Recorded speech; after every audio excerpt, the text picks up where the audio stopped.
Okay. All right. If you want to find it out on our website, where under the events tab, where there's information about the annual meeting, you can find an agenda and some documents that may be easier to look at. But here is our agenda today. We're going to talk about 2021, then we're going to talk about emerging ministries, super exciting stuff, process of clarifying our vision, and then we'll do the voting kinds of things we must do as part of our annual meeting. All right, let's start with prayer. Will you join me in prayer? Holy God, thank you for this time to sit together as a church, even through this technology, and to dream about what can be and what you are calling us toward. Place your vision in our hearts. Light us up with a passion for that to which you call us, oh God. In this time, let us hear one another clearly, and through one another, hear you clearly. In Jesus' name we pray. Amen. All right, well, let's talk about what it means, what 2021 was.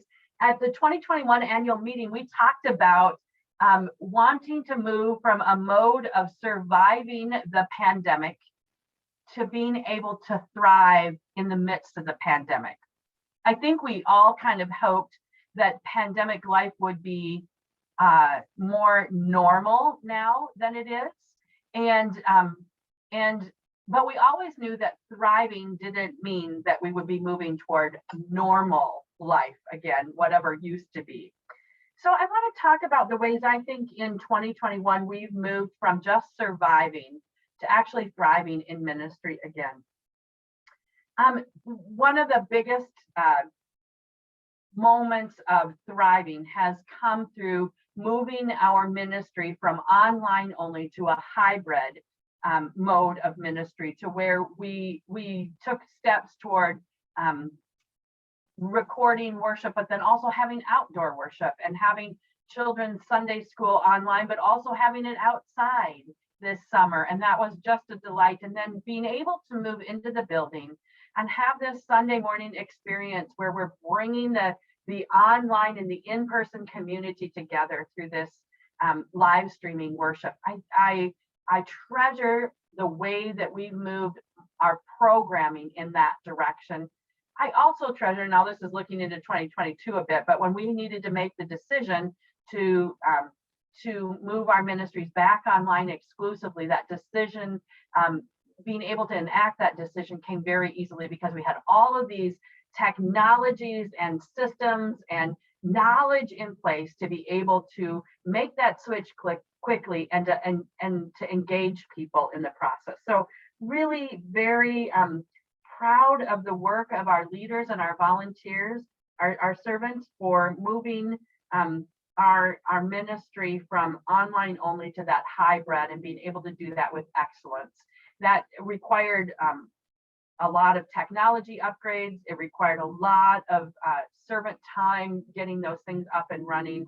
And I'm super grateful for all the people who got involved in that. One of the other things we did to move from surviving to thriving was to restructure our staff. We had some staff changes that came to us, as well as some that we initiated this year, in order to make a way for staff to be able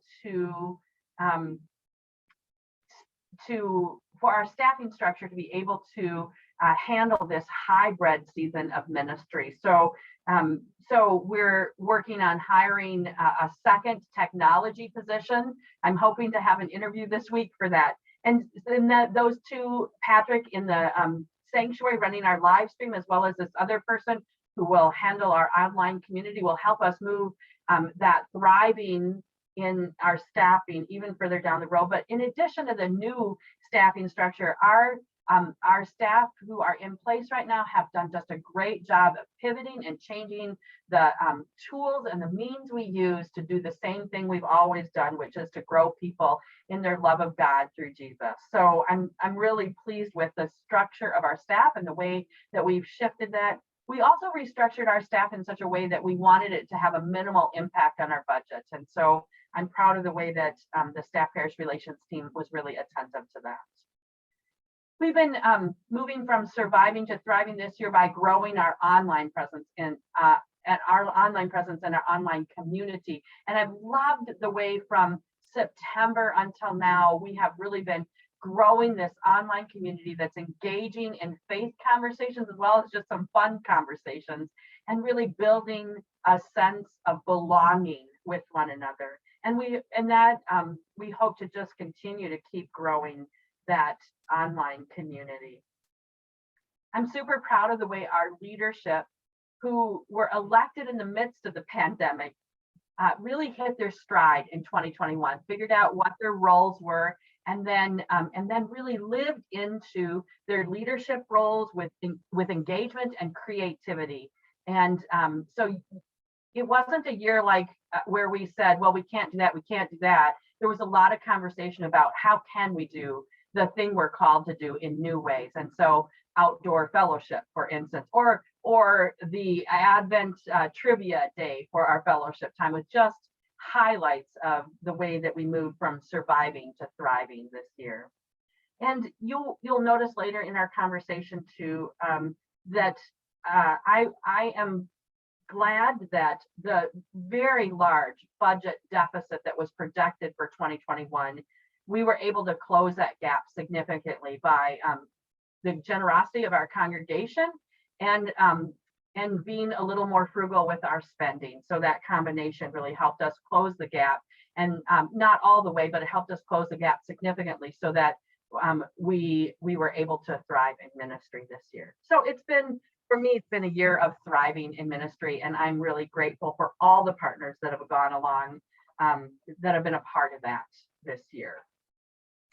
So I am gonna let Cole Nelson and Jack Elkin tell us a little bit more about that thriving through our digital ministry.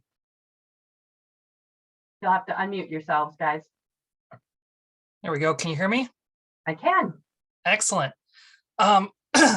Excuse my allergies this morning. So yeah, starting out with digital ministry, I wanted to first share what we've kind of accomplished this year, which has been some really great stuff. Both the staff and the digital discipleship team have made really great strides in our online communities and digital ministries. For example, on the next slide, you can see a steady increase in our online worship viewership over the last half a year. This data was pulled by Megan Peterson, so thank you, Megan.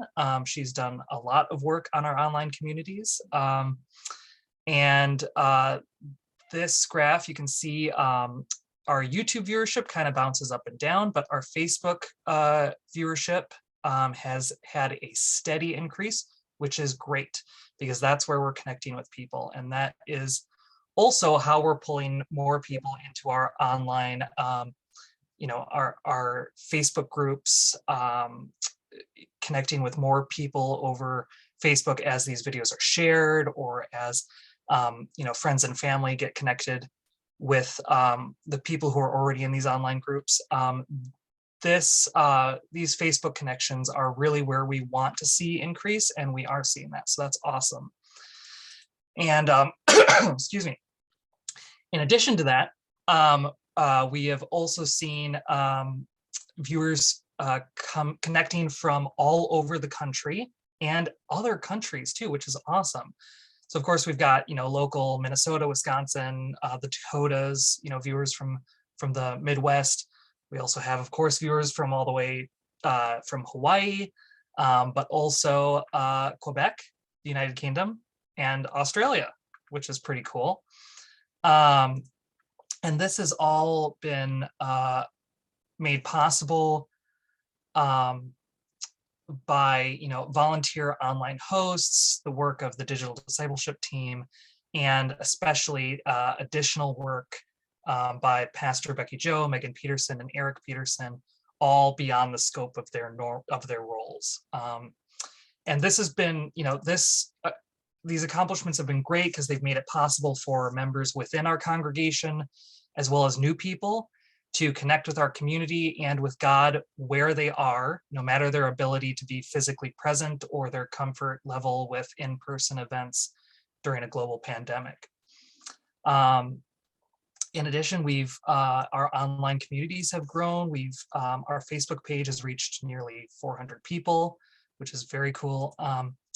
And to maintain this online presence with a consistent quality and strengthen our connections that we're making online, we've done a lot of great stuff, but we need people who are dedicated to the upkeep and expansion of these efforts. So that's why we're doing a bit of staff reorganization and expansion, as Pastor Becky Joe mentioned.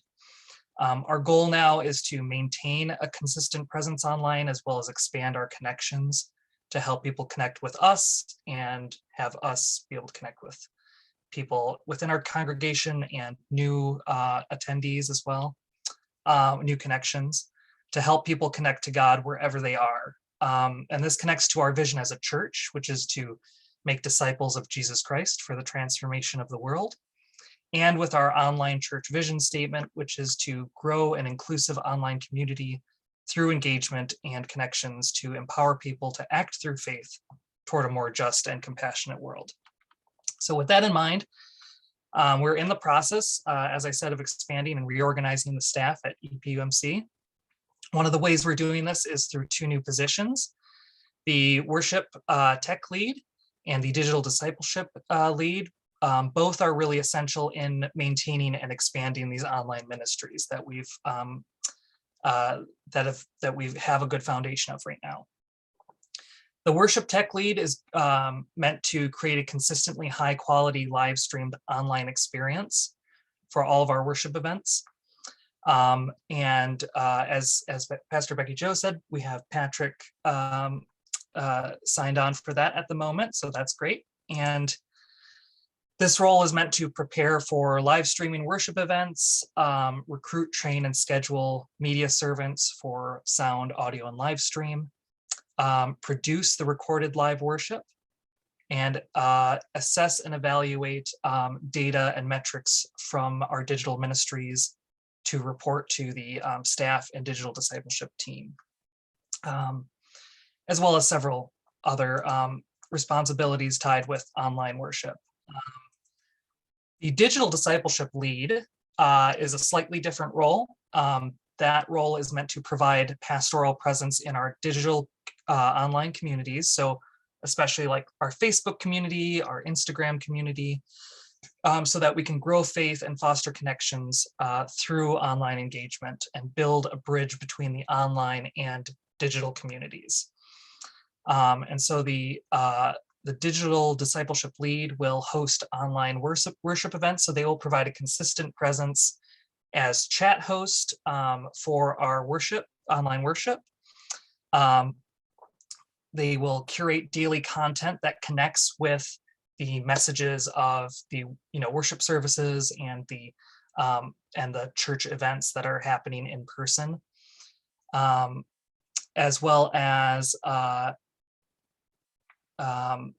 develop, produce, or find learning units in keeping with the values and mission of our church, and respond in a timely and consistent manner to people who are connecting with us online, so that people know that when they connect with us on Facebook, excuse me, or on Instagram, that they will get a response, whether it's a question, an answer to their question, or just a response to, a positive statement, or, anything, if we have a consistent presence online, people will be more likely to continue to connect with us and will reach more people. So both of those roles will take over what Eric Peterson and Megan Peterson have been doing. So it'll take a lot of work off of their plate. And they've done a great job of building the foundation of this and getting all of this moving in a really strong and really great way. So, but now we can get people who can dedicate their time to this and help Eric and Megan focus on other things, as well as Pastor Becky Joe. So yeah, and then I think Jack, you have some more information on the next slide. I do. So first of all, thank you very much, Cole. And my goodness, you hit all of the points. If you ever want to partner with anybody for a presentation, pick Cole, because he'll hit them all. So he's got the info. I think first of all, before I start into it on a personal note, I just for those of you who don't know me, my name's Jack Elkin. I currently chair the staff pairs relations team. And I also sit on the admin team. So I really enjoy my leadership positions in this church. And I also say on a personal note, if you would have asked me 10 years ago or told me 10 years ago that my faith journey and my church community, like all these faces and all these people that I see and these leadership positions that I have in church, if you would have told me that they would be such a big, important part of my life, I likely would have laughed. But they have become that way. And I can't imagine my life without this church or without what we're doing together. So I just want to kind of tell you that from, I know that this meeting is all about, like where we're going, but, this is people and these are lives. So I just want to let you know that that's how I feel. So moving on, first of all, thank you, Cole. Cole, if you were paying attention to Cole, you've got everything you need.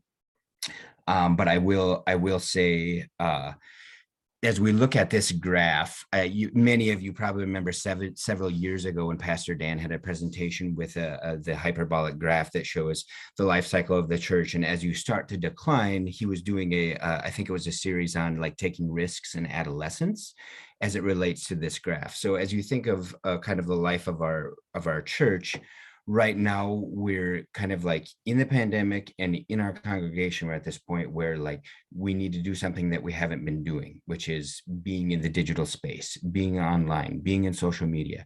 And so that is kind of a risk for an organization that has not been doing that.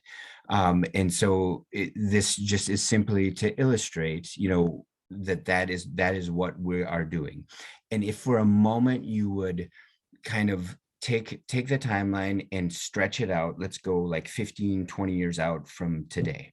So thinking about like my children, like think about them shopping for some place to grow or continue their faith.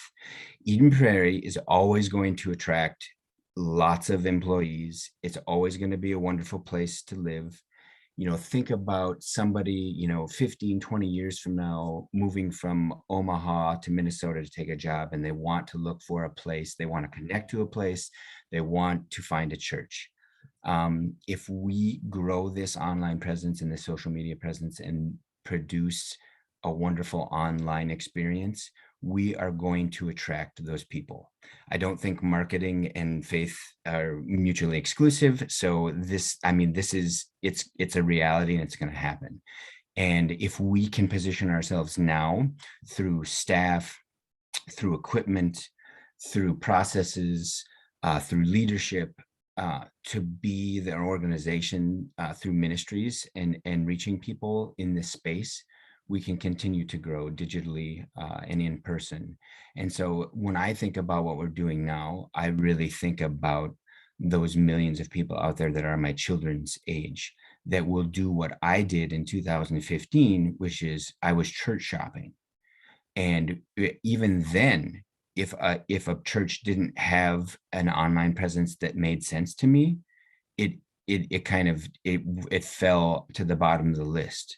Whether that's right or wrong, when you're raising a family and you're looking, you want as much information as you can get, and it needs to meet you where you're at pretty much.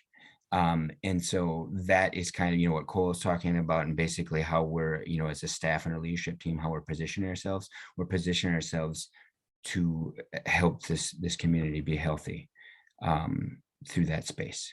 So I will stop talking and hand it off to the next person. So Eric, you can do the thing. Thank you. So Rachel's going to talk about one of our emerging ministries in 2022, our emerging autism ministry. Rachel? Okay, so this is me. So we're going to start this emerging autism ministry this year, and I'm super excited to start this. As we've noticed, there's a growing need in the community with the rising numbers of autism, and not just in Eden Prairie, all over the country, but 10 years ago, the numbers of autism were 1 in every 110 kids were diagnosed as on the autism spectrum. And today that number is 1 in every 54 kids. So this is a growing number. As I was talking to some autism parents, I was asking them about their experiences with their churches. And I got a lot of different responses, and I picked 2 just because I wanted to let you guys hear different experiences so I could kind of give you an example of why this is such an important need. So go to the next slide. I've gotten permission to use these stories and these names. So one of these was Ashley Walsh, and she gave me this example. So we stopped attending our home church of 10 years. For a while, they tried to help our son with a volunteer who provided one-on-one support. But about a year in, we were told there's no place for your son in the church. Please try again another time. It was very hurtful. We haven't been attending as a family in 2 years. My husband works Sundays, so trying to find a church that has Saturday services and can accommodate our son with severe autism has proven impossible. So we stream services online, and while it's better than nothing, it's just another way that we feel isolated and left out of experiencing true community. And that's really hard. So next slide. So here's another one. We were given a hard time for being noisy during Mass, and we were told that they don't have the means to support him in religious ed. There is a home study, but you have to pay for it, and I'm not willing to pay the church money to teach my own kid myself. We haven't gone in a long time, and then of course with COVID, it's put me off on finding a different parish. Now, these are 2 very different scenarios, and they both highlight how families with children on the spectrum feel isolated from their church communities and how they feel isolated from the community as a whole. It's hard enough to raise a child on the spectrum, and the church should be one place that you feel welcome all the time. Our community, our church community, is amazing at always letting people feel welcome. That's one of the amazing things about EPUMC is we have this amazing welcoming heart. It just never ceases to amaze me how welcoming our community can be. Okay, next slide. So our mission statement for this ministry is going to be to share the love of Jesus with people on the autism spectrum and their families by giving support and radical hospitality from trained and caring servants at EPUMC. And we're going to do that by training our servants on how to care for these people and their families. We have a group of people, we have so much experienced people in our congregation who are really excited about helping give all of us the tools and the resources that we need to help these kids and these families get what they need. Okay, the next slide, I think. Okay, so we're putting together a team of people that are really excited to help train our servants. So anybody that has a passion or a desire to come work with these families and these people on the spectrum, we are so excited to have you come join this team. So please don't feel like you aren't experienced or you don't know what you're doing. If you want to come help or you have a passion to come help or be a part of this ministry, please do. Don't feel like you don't know enough, or just please come talk to me, and we'll figure out a way. And we are putting together this training, so once we get past our VBS and we are going to try to start this respite care, we will have this training in place. So once, actually go to the next slide. I'm getting ahead of myself here. So our sensory friendly VBS will be this summer, and I've got the dates of that. Oh, I thought I had the dates on here. It'll be July 27th through the 29th. So that'll be a Wednesday, Thursday, and Friday. And so this is going to be our curriculum this year, is Jerusalem Marketplace. And so we are going to put together this sensory friendly VBS experience. And like I said, we've got people that are really passionate about what this is going to look like. It's going to look pretty different from our regular VBS, which will be a separate week from this particular VBS. And we will do a separate training for these servants as well. So if you are interested in helping out for this, please, I'm sorry, I've got a kid doing jumping jacks in the background. So if you are interested in helping with this, please feel free, and we will help you get the tools and the resources that you need to help out in any way that you feel comfortable helping out. There's so many different ways that you can serve with this ministry. And if you want to help in a background way, that's fine. If you want to help in a hands-on way, that's fine too. And if you want to help later on, that's fine too, because like I said, we're going to put together a training, and so you'll be able to help, and we'll get you through the training later on if you're interested in doing that as well. So go to the next slide. That would be the respite care. Okay, so once we get through this sensory friendly VBS, we will have some trained servants. And my hope and my dream here is that we would be able to offer respite care for people in the community, because this is such a need in the community. And there are other churches in our community that do offer respite care. And with our trained servants, we should be able to offer that. I know families that will drive from St. Paul to Edina just to have a couple of hours of quiet, because they know that's their only option to get that peace and quiet that they need, just to get a little bit of a break. And that's a huge deal for some of these families, because that's all they can get. And we have the heart to do that. And this is one of the ways that we can be big enough to make a difference and small enough to care, because we do care about these families. And we need to be able to make a difference in the lives of some of these families.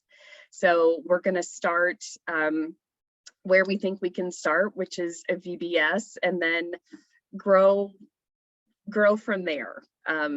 So I'm really excited to start on this journey and see where it goes. So Thanks, that's Rachel. it. Thanks, Rachel. That's awesome and exciting to think about how God has been leading us in this direction. Honestly, since Rachel and I sat in a room together, I was not yet appointed, and Rachel was interviewing for the position. And just that dream has been a long time emerging among us. Another dream that's been emerging for me and for leaders of the church has been this idea of a sister church relationship. And you may not have heard anything about this yet, which is why we're sharing it today. I've had this dream that I started exploring with the Engage team about having a sister church relationship with Brooklyn United Methodist Church and Brooklyn Center. One of the reasons that this is the church that I've been leaning toward in my prayer, God has been directing me toward Brooklyn United Methodist Church. There are a couple reasons. One is that in the midst of my thinking and prayer, this has been the church that has recently been at the center of the racial justice struggle with the police shooting of Dante Wright and the aftermath of that entire strain on their local community. But also, as I have learned, Brooklyn Park is a center of impoverishment that really has to do with issues of justice. I learned that, for instance, it's nearly impossible for people who live in Brooklyn Center, I should say Brooklyn Center, to find a meaningful and well-paying employment if they don't have reliable transportation, because mass transportation has kind of left this city alone, and you can't get from here to there when you live in Brooklyn Center. So those are struggles for justice. And so those are some of the reasons I began to think about an emerging church relationship with Brooklyn United Methodist Church. Eric, next slide, please. I went to visit Eric. Okay, you did hear me. Okay, I wasn't sure. So I went to visit with Pastor Richard Zeck. You can see him on the left end of the lower right.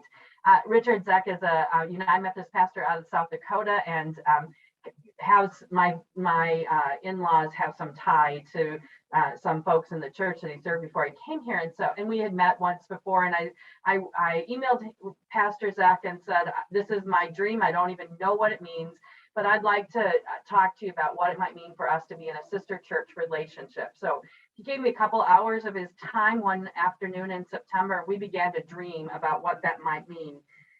What became really clear is that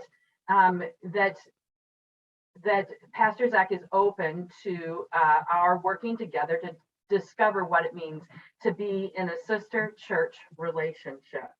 And we have together discerned some ways we think that might be true, but I have to tell you, we're forging new ground here. So neither Richard nor I know what we mean by a sister church relationship, but we're going to grow into it as God calls us forward. You can see here that part of the reality of the Brooklyn United Methodist Church is that they have an African worshiping congregation at, I think, 11 or 11:30 on Sunday mornings, and this is the church, the community in particular, with which we want to build some relationships. So next slide, Eric. So some of the ways that we're going to talk about being a sister church relationship, or that Pastor Zeck and I have already talked about, that really got me excited, is that we're going to do, the first thing we're going to do is build relationships together. We're not going to like build a relationship with a church. We're going to build relationships with people in that church, and they with us, so that as we get to know one another, we can be in ministry together or for each other out of those relationships. So I have some ideas about what that might look like, but as we scroll into 2022, and as we're able to be in person in worship together, those will be some of the ways that we will build relationships. Megan has already been talking with the choir director at Brooklyn United Methodist Church, and talking about when their choir from their African worship service might come and be a part of our worship experience here, and vice versa, that our choir might go there at a time and offer that, not just for the musical experience, but for the conversation and the togetherness that can happen through that. Might even be an opportunity for us one day to have a choir experience together.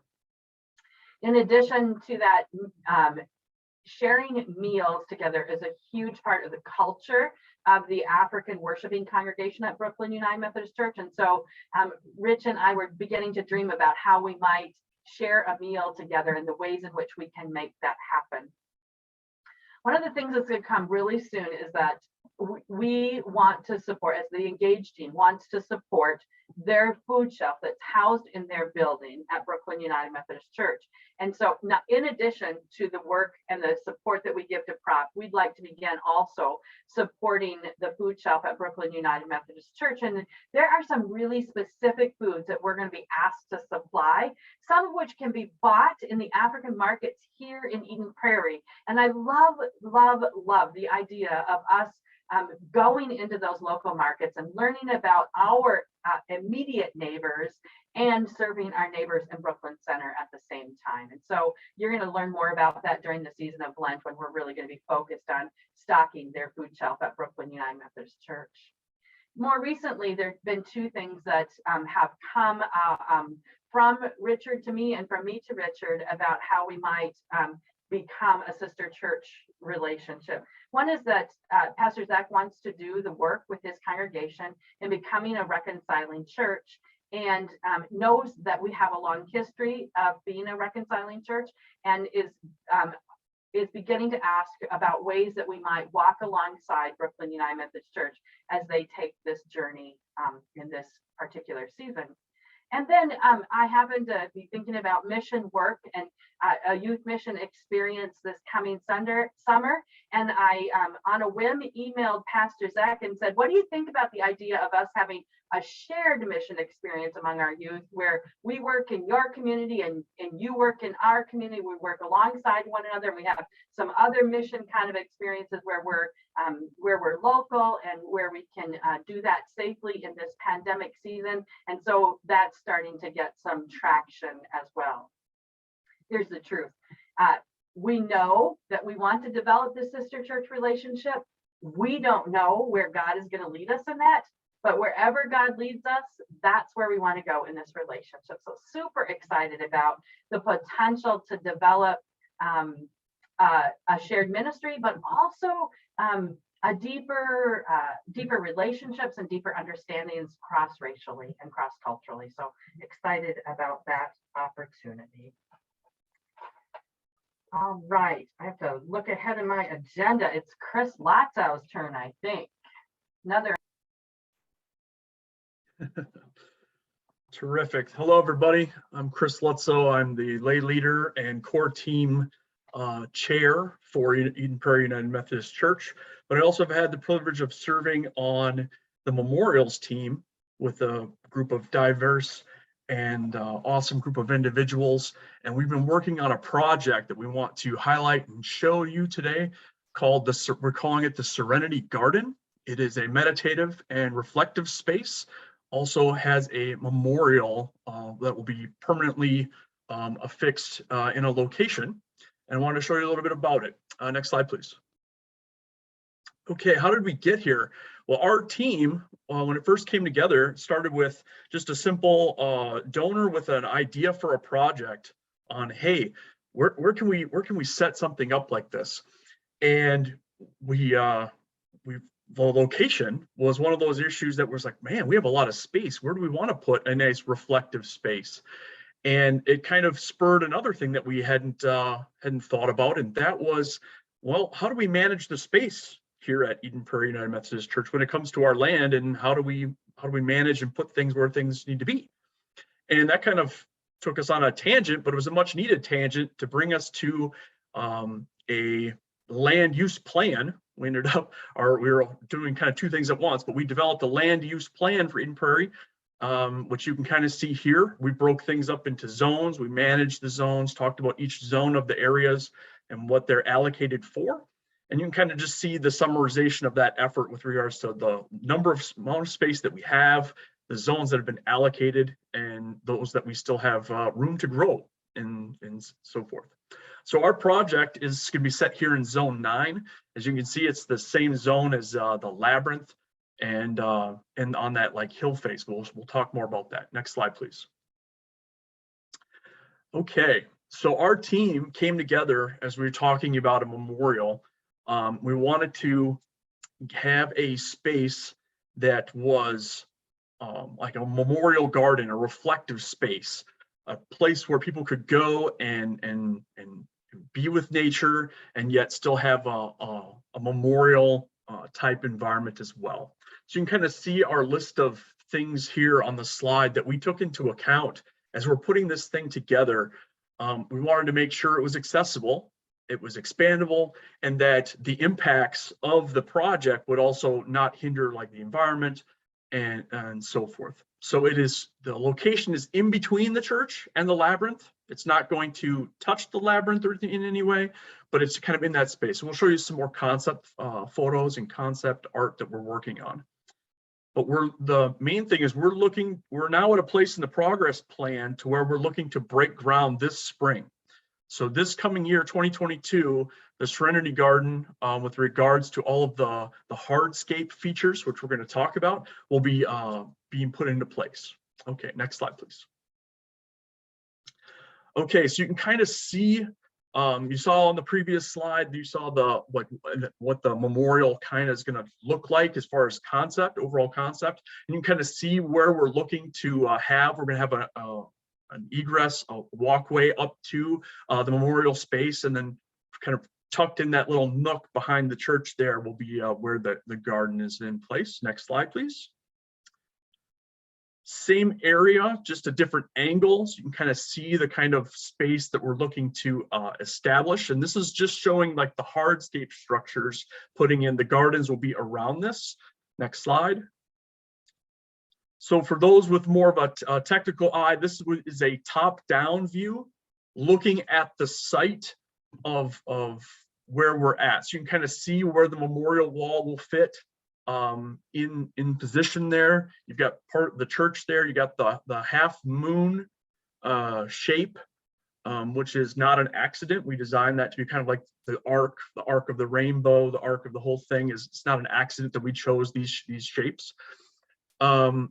Showing like the ground structure, a nice, instead of going with concrete, we're going with this thing that is more environmentally friendly, more that will handle drainage well. This kind of rock basin that you can kind of see will be the sidewalk. It'll be wheelchair accessible. Wheelchairs will be able to move on this hardscape ground once it's in place.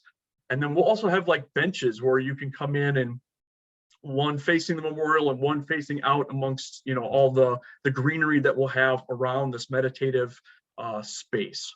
Next slide, please. So we're getting phase one. Phase one will happen this coming spring. If you would like to be more involved or want to know more about where we're at in our planning process, our next meeting we're planning is February 3rd at 6:30. And that Zoom link will be published as we get closer. And then if you think this is an awesome idea and you think we want to, everything we're working with, we're currently working with a budget, but budgets of course shift and flux. So if you would like to support this either with physical labor or with your financial gifts, that would be awesome to send our way, and we'll make sure it gets put to good use with regards to our upcoming project. Thank you for your time. I'll turn it back over to Pastor Becky Jo. Thanks, Chris. Super exciting to see this project come along this far, and hope you'll get involved in some way in that project as well. A while back, I began dreaming about the spiritual content of this coming of 2022. And Eric, you can go on to the next slide. That's okay. I would say June, July, August of last year, I was sitting at my home office desk, and I jotted down this on that sticky note, which I've obviously used to check the worthiness of a pen at some point. But this is what I jotted down: 2022, the year of life groups. I began to dream about what it might be for us to have a real focus this year on life groups. And let me just give you a little background on what I mean about life groups. In the book of Acts, after Pentecost, we see what the church was like in those early days. And this is what it says in verse 42. Chapter 2, let me try that again. Acts chapter 2, verse 42. It says, they committed themselves to the teaching of the apostles, the life together, the common meal, and the prayers. This is how they did church, not by accident in those early days, but on purpose, intentionally. They did life together in much different way than we will do life together. We're not going to pool our resources, all of our resources, and live in a common kind of living setting, but we do as a church come together and we seek to build our faith through being connected to one another, and that we find this a powerful way that God engages in our lives when we're deeply connected to one another. I love it that early church didn't just do small groups as a side gig in their faith life. They were devoted to it. They were devoted to each other. They made a commitment to each other in their small groups. Small groups are opportunities for us to build deep connections where we are together long enough and we're growing enough of a faith life, a shared faith life and a shared connection that you really know who I am. I can't hide the real you from me, and I don't have to hide the real you from me. You get to know me as I am. And there's very few places in our lives where that's possible, where we can really get to know one another deeply. But the church ought to be a place where that is possible. And when I think about 2022 being the year of life groups, I think about it being a time when we can build those deep connections together, connections that keep us rooted and grounded in the church. You know, during the pandemic, we have noted how distant we feel, not only from one another, but from other people in our world. And life groups offer us a way, even in the midst of pandemic, but in other times, to continue to build those deep connections that keep us connected as a church. Small groups, life groups offer genuine care and encouragement. I get to know you, and I ask about your kids and your family and your pets and your career and your health, because we get to know one another that deeply. And I speak words of encouragement to you, and you speak them back to me. I know you're praying for me, and you know, and I know you are praying for me. We are praying for each other. And so that's, life groups are those opportunities to develop that genuine care and encouragement for one another that we don't really get any other place in our lives except really in our family unit. So this is an opportunity for us to get that on another level connected to our faith. Life groups also hold us accountable to one another. I can guarantee you that at my life group last Thursday evening, we asked one another how we were doing at praying the Psalms. And then we had a really honest conversation about how hard it was to pray the Psalms together. We hold one another accountable, and then we encourage one another on the faith journey. So we talked about other ways we can develop a prayer practice that might engage our faith life and develop our faith life. So that kind of accountability in our faith journey is helpful as if we're trying to move forward in our faith journey, which we are. Life groups also prioritize serving together, and we won't have an opportunity in the life groups that already began to do that probably, but in the future, I hope our life groups will be a place where we decide together to go serve the meal down at Simpson Shelter, or pack food out at Feed My Starving Children, or go to a local park and pick up the garbage, because that's part of what our faith life is about, is serving together. It's in what we were talking about in worship this morning. It's that doing and being. And that both of those things being a part of our faith life, but also then a part of our life groups. Next slide, Eric. We launched our life groups in January, and you may or may not have had an opportunity to be a part of them, but you do have another opportunity to be a part of life groups. And we're going to run life groups just for the season of Lent again, and you can sign up for that. They will be online groups, and they will be in-person groups, we hope. If we are not able to be in person, we will follow the COVID protocols of the church at the time, but we hope to have an option to have in-person groups. They will be at various times of the day and various days of the week to hopefully fit your schedule. If you don't find a time in a day that works for you, let me know that, and we'll see if we can't gather a group around a time that does work for you. During Lent, we're going to actually, in our life groups, be reading together. So if you sign up for a life group, you need to pick up this book in one way or another, ebook, or buy it used, or buy it from Amazon or wherever you get your books. A book called Love is the Way. Bishop Michael Curry, the bishop of the Episcopal Church in the United States, wrote this beautiful book.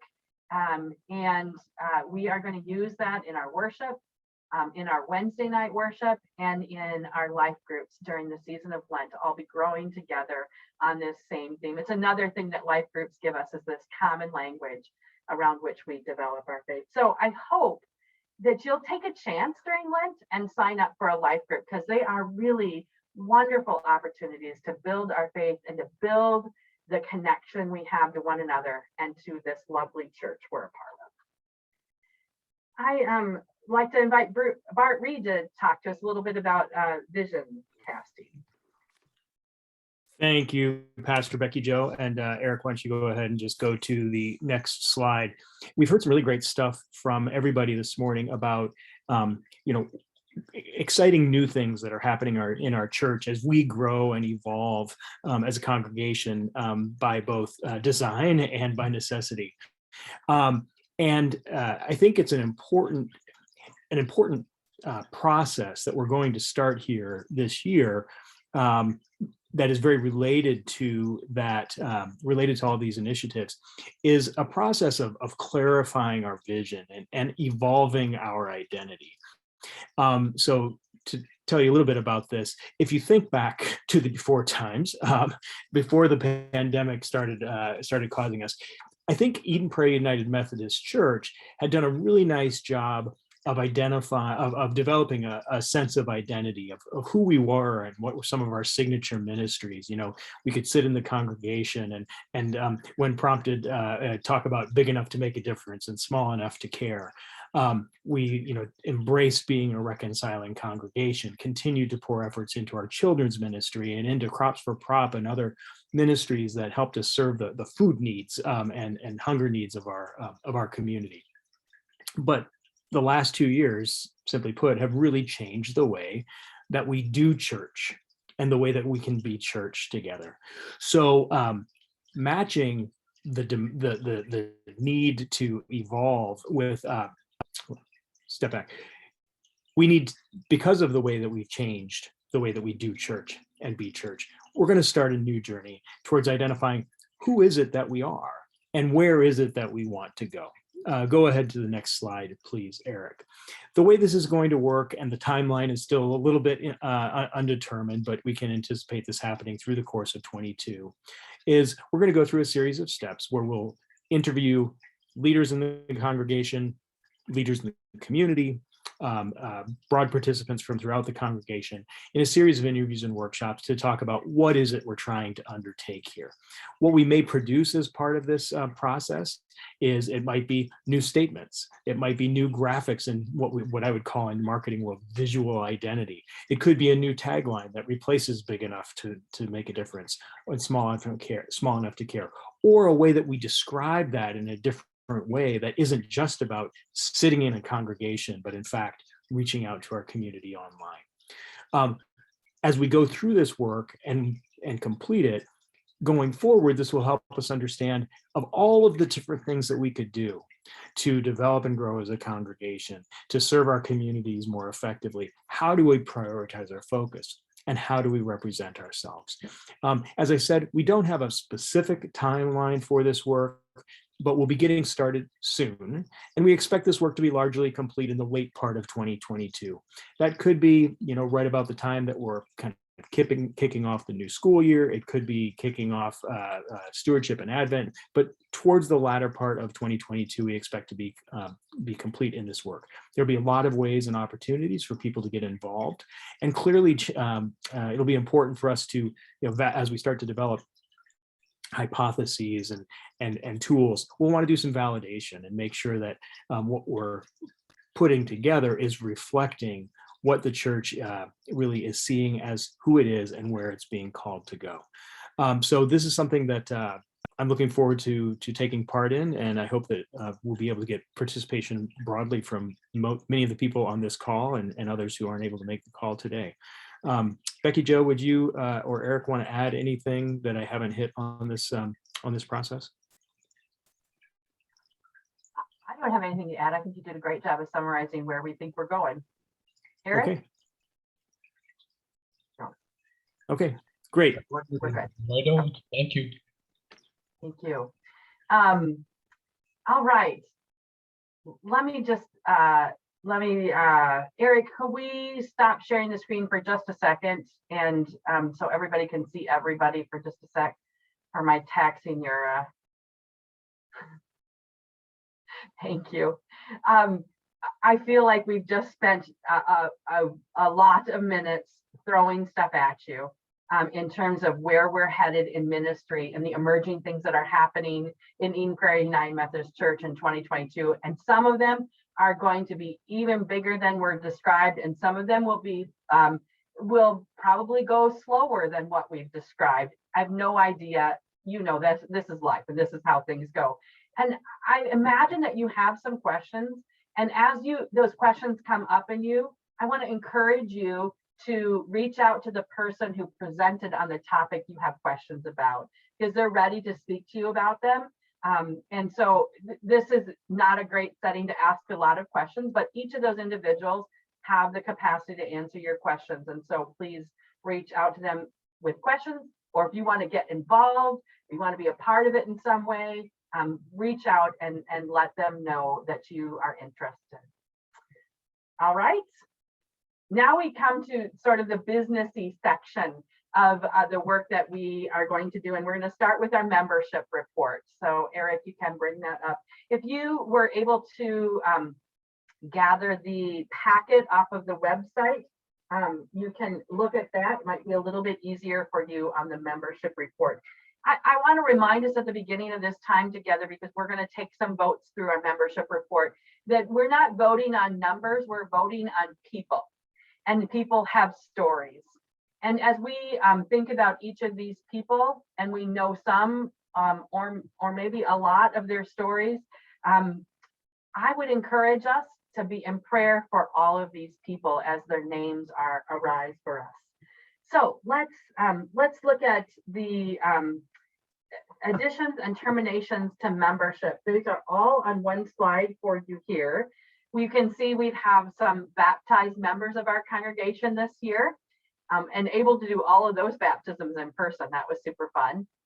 We remember Sunny Lenzo, who passed away in December of last year from COVID, actually. And so we, boy, miss her at the coffee table and her gregarious spirits. And you can see that some of our members have transferred their membership.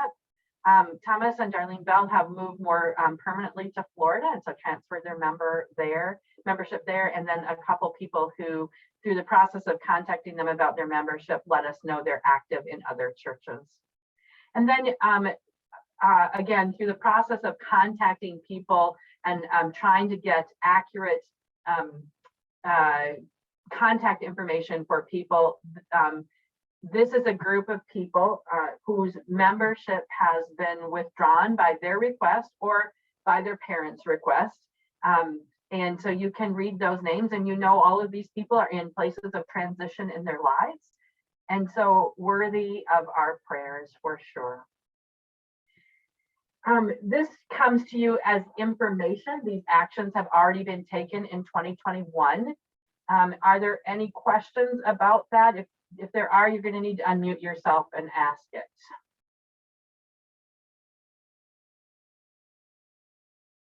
All right, hearing no questions, we'll move on to inactive members.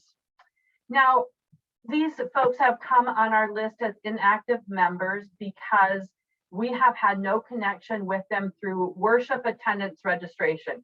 I have to say that very clearly, because in a season when we're in hybrid ministry, both in person and online, we don't know every Sunday who worships with us. We don't know the names of the people who worship with us. So none of these people have registered their attendance in worship. We have no connection with these people through avenues for giving. And we have not had any connections with these people through small groups within the church, whether serving or learning or book studies or any of those kinds of small groups. So you can read the list of names there, but these are people that with whom we would like to recommend a continuation, because we have only been able thus far to send them one notice, one inquiry about becoming active again in the life of the church. So these people in particular, we want to be in prayer for, in helping them find a church home, maybe where they live, or helping them re-engage with our community, especially I know some of these people live out of state, and they can be actively involved in the life of our community now with our online ministry. Some of these people on this list also requested continuation of their membership. So that's kind of the mix. Take a look at the names. The names are also in your packet. If you've got your packet in front of you on page 2, listed as 2-year inactive members for whom we recommend membership be continued. And you can see the names there. Give you a second to read them. Are there any questions? You have to unmute yourself and ask if there are.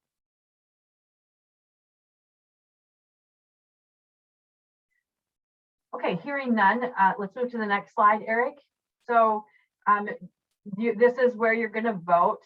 And I am going to need you to hold your hand up and keep it up so I can take a quick look, and then I'll let Deb know what the vote is. But do you vote to continue the membership of the people who were on the previous slide? If so, hold your hand up in the air and I'll take note of that. Oh, good. Look at those people voting with their virtual hands. That is super helpful. And look at those people not voting who know they're not supposed to be voting. Thank you for that as well. Okay. Okay, it looks like nearly everybody, I got to give you a chance to vote no. So if you take your hands down, folks, and if you do not vote to continue their membership, hold your hand up now. And it looks like I have to scroll through all of your pictures, folks, so thanks for your patience. It looks, Deb, like we have a couple votes for no and some abstentions. So that motion is carried and those people's membership will be continued. All right. All right, next slide, Eric. So again, in your packet, if you're looking at your packet, it's on page 2, and it's listed as 2-year inactive members recommended for removal by charge conference action. This will happen retroactively, so it'll be in the 2021 data if we choose to remove these folks. These are a unique group of people. We do not have contact information for the people on the left side of your screen. Those folks we have lost mail, email, and phone number. Those have been updated over the years, and we simply do not have that information anymore. And the people on the right have been removed years ago, but it never showed up in our records. And so now we want to correct that data. Becky Coleman did a great job of poring over our membership records during this season of COVID. And so she found those errors and brings them before us to correct them. So give you a chance to look at those names. And then Eric, let's move to the next slide. All right, so these individuals with whom we do not have any more contact information, we don't know their contact information or their parents' contact information. So do you vote to remove these 14 individuals from membership? I should ask, are there any questions? And if so, unmute yourself and ask them. Oh, thanks, Cole. Once you hit the raise your hand button, you have to hit it again to lower it so you can get the next vote. Thanks, Cole. I wondered why. Okay, so any questions? All right, so then if you vote to remove these people from membership at Eden Prairie United Methodist Church with the understanding that they can be active again at any time and reinstate their membership, raise your hand now if you vote to remove them. And I'll scroll through. Keep your hand raised if you're voting to remove them. Okay. Okay. All right. And those who would not vote to remove their membership. I'll try and remember who had their hand raised the first time. So, oh no.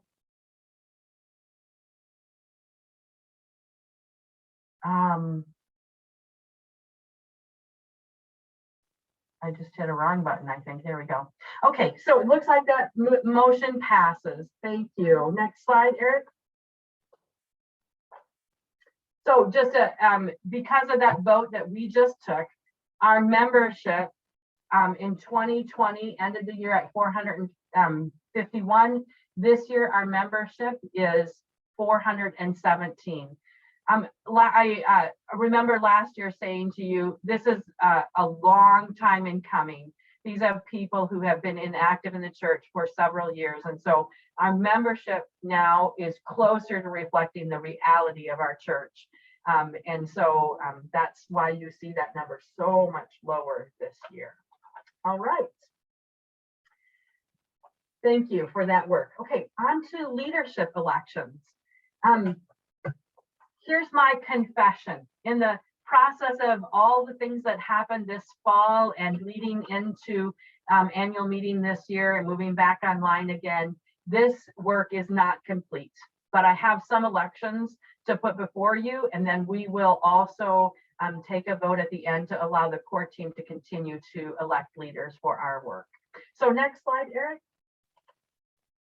These are the changes that I would propose to make to our leadership elections. These people are being elected for their positions. And if you are looking at your packet, it's on page 3 and 4 in a different format here, but you can see these folks listed in red on your packet if you were able to print it out in color. Craig Bradabo has graciously agreed to serve another year on the Engage team. He was one of those who agreed to serve 18 months and is enjoying serving, so he's going to serve another 18 months. Liz Littlefield is newer to our congregation, and her deep passion is serving others' needs, and so she has agreed to be on our Engage team as well. Hannah Walker is one of our young parents in our congregation. She's on this call, and she and I had a conversation this past summer where we talked about her passion for ministry, and that what we really discovered was that was going to be best served through the Engage team. And then Karen Presley came to me a couple weeks ago and said, Becky Jo, I care about those people who have become inactive, and I want to help manage a process of knowing people become inactive long before they show up on our 1 and our 2-year list. And so Karen has agreed to become our membership secretary, and that will be in relationship to the Connect team, who is doing work to try and keep people connected to the life of the church. The other thing you'll note on this slide and in the packet is that I have shifted everybody's term that they serve to January instead of end of year, because we do this work in January. We want some continuity. So everybody's term ends at the end of January and the new term starts in February. Just a little housekeeping detail. So questions about those proposed elections. If you have a question, unmute yourself or raise your hand to get my attention.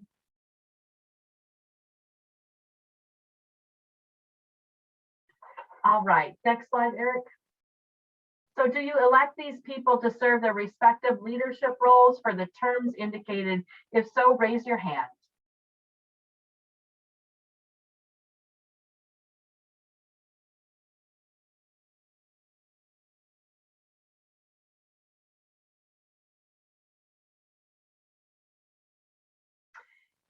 And then those who would not elect them, raise your hand.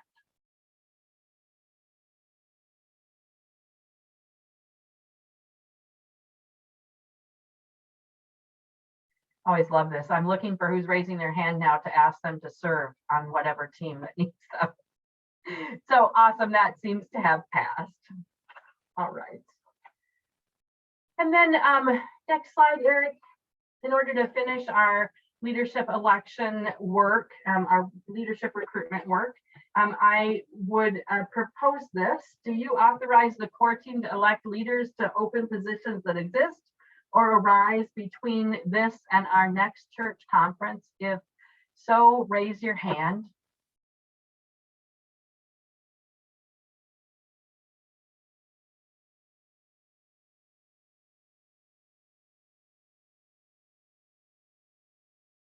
And if you would not, raise your hand.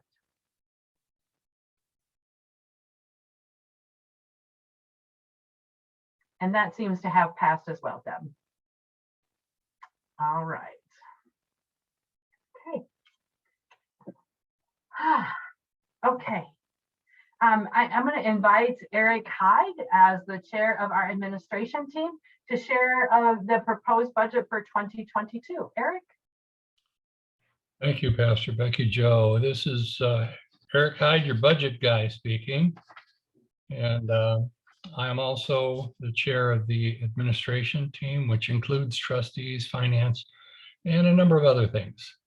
So we're going to stay at a fairly high level, but I want to stress to anyone who wants additional information, please don't hesitate to get to me by email or call, or to Becky Jo or to Connie Houseworth for clarity.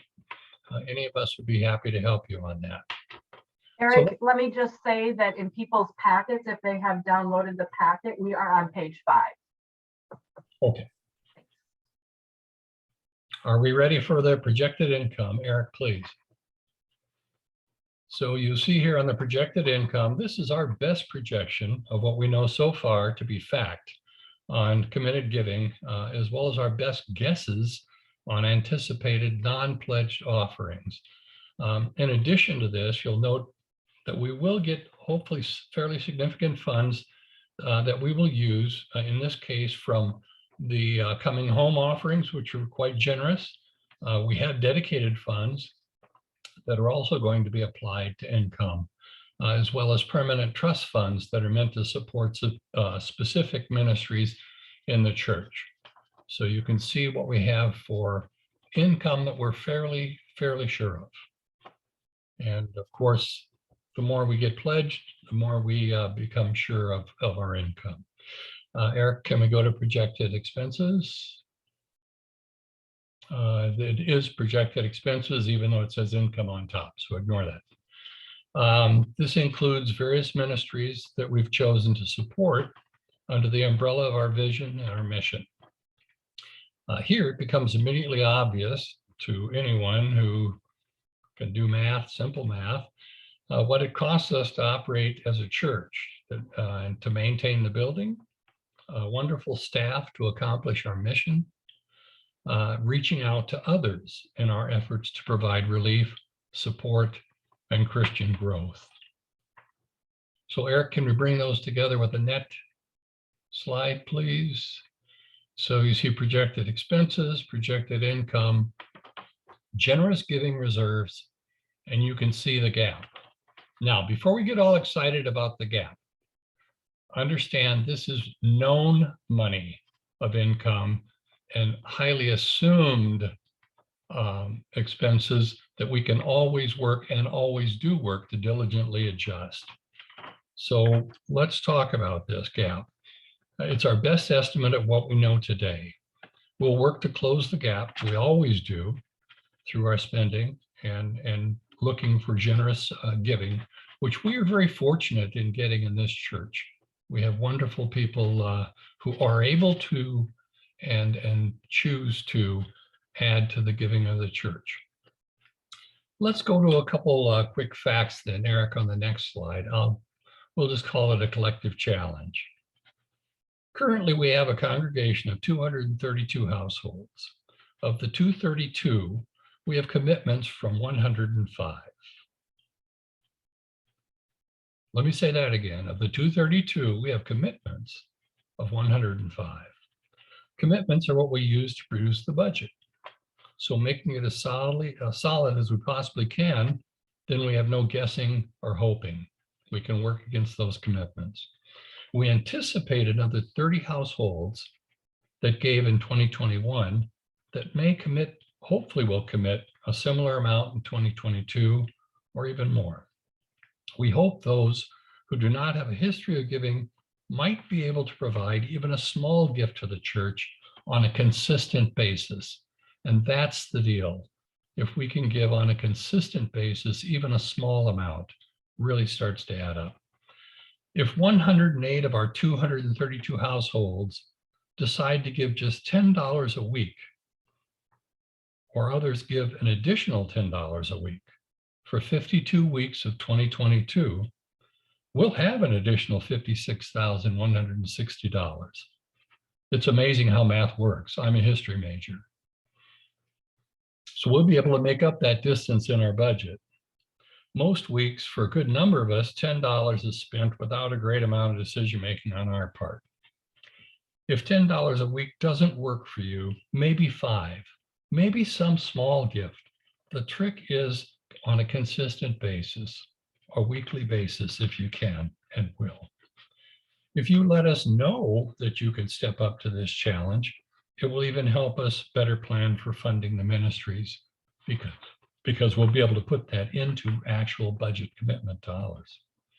So as we take in all of this information, it's good to reinforce our commitment that this is our church. These are our ministries, and we want to be successful with those things we claim to hold dear. So if we can move to the next slide, please. Becky Jo, you want me to do this or you do this? I'll take it. Thanks, Eric. Eric gave us some really great information, and I think this is the point at which we also want to ask if there are any questions about the proposed budget. And Bart, I see your hand right away, so go ahead and unmute yourself and ask your question. Yeah, my question is pertains to 21, and it then relates to the 22 gap.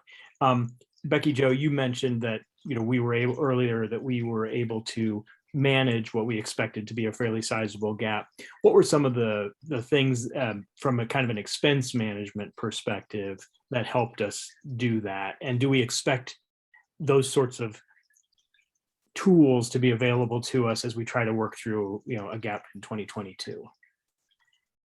That's interesting because boy, Eric, you might need to help me on this, Eric Hyde, but I do know that we had a significant portion of 2021 where we were short-staffed, and I hope that won't be the case in 2022.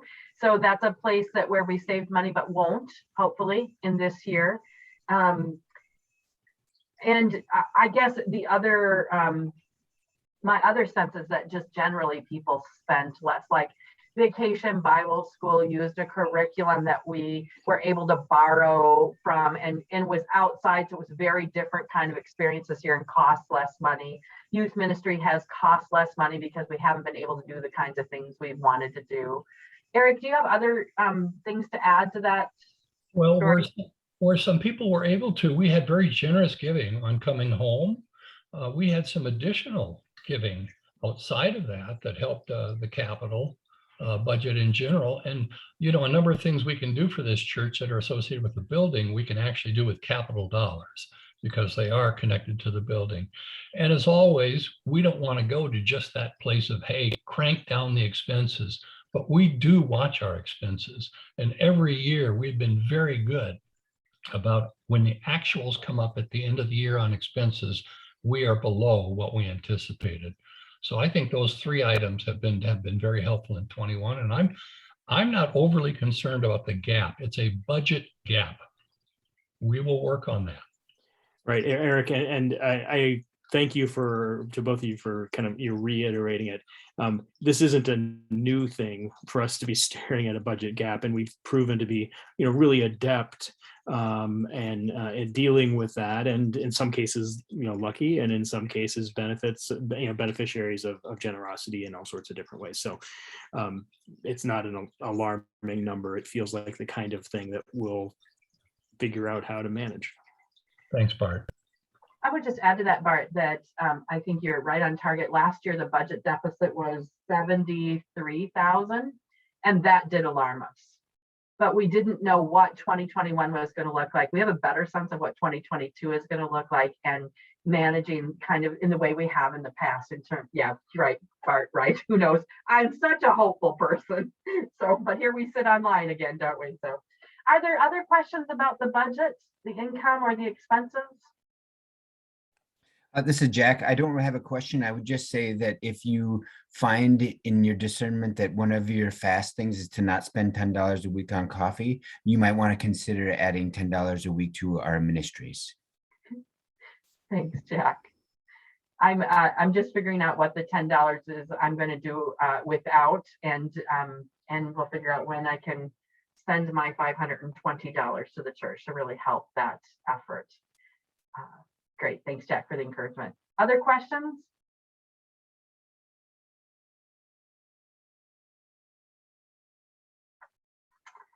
All right, in your packet, if you downloaded it, if you didn't, you can look at it later. Page 5 has an executive summary about all of those numbers. And again, as Eric said, if you want more detail, if you're a numbers kind of person and you want more detail, just ask Eric or I or Connie Houseworth, and we will get it to you. So were we ready to take a vote?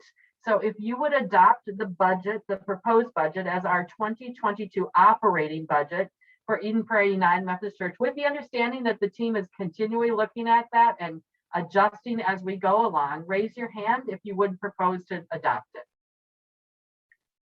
You're all getting very adept at using the hand raise thing to vote, so you're awesome. All right. Okay, I see hands, thank you. Okay. All right. And if you would vote no, raise your hand, please. You would not adopt the budget as it is.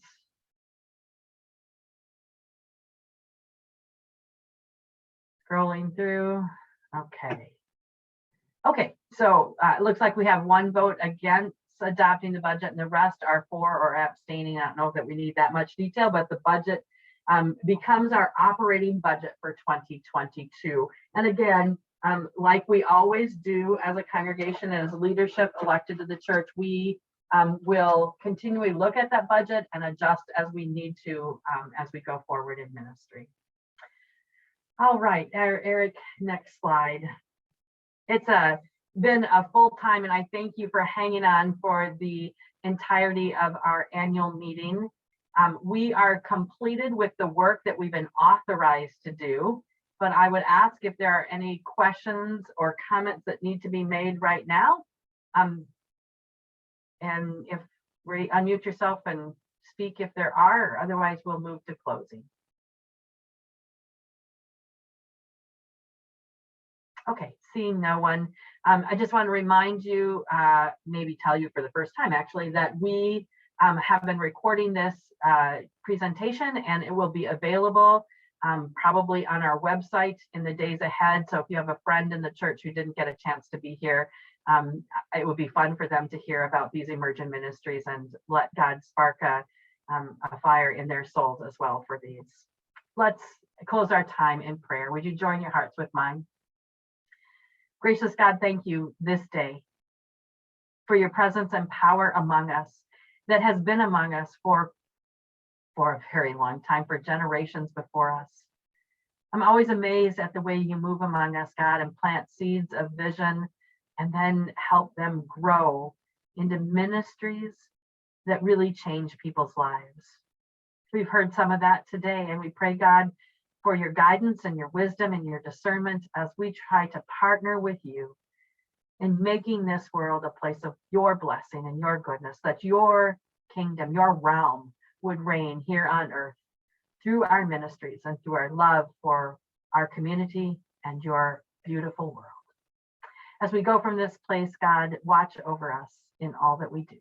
In Jesus' name we pray. Amen. I am super grateful to all of you for our leaders and also for all of you who hung on long enough to hear about these emerging ministries and be so invested in the life of the church that you're here today. Thank you so much. Have a great sunny, chilly afternoon. Thank you all. Good to see you. Thanks, everyone.